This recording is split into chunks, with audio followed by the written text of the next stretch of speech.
Viral Mizan কাকা, কি অবস্থা কাকা? বৃষ্টি কোথায় ব্যবসা বাণিজ্য? আলহামদুলিল্লাহ ভালো। মানে আজকে মাল কোনটার কি রেট চলছে?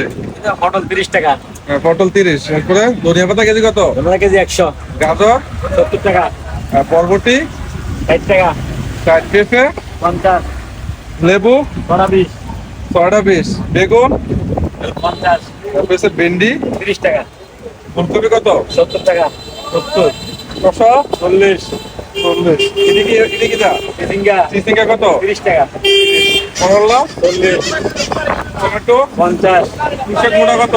10 টাকা, 10 টাকা। আর এটা 30 টাকা, 30, বেগুন মোড়া 30 টাকা, আপনার মিষ্টি কুমড়া 20 টাকা কেজি। বেশ, 20 টাকা কেজি না? বর্তমান বাজার আমি কই এটা কি আপনার 20 টাকার অফার চলতেছে নাকি? বেচাকেনা খারাপ দেখে নাকি? হ্যাঁ বেচাকেনা খারাপ তো। বর্তমান বাজার সব দোকান থেকে অন্য দোকানে সব থেকে কম, সব সেল কম আর কি। Reasonable rate এ মাল তো কম সব নাকি? দাম কম, জি হ্যাঁ, বিশাল ভাই। 20 টাকা না অফার দিয়েছি। দাম কম আছে সব দোকান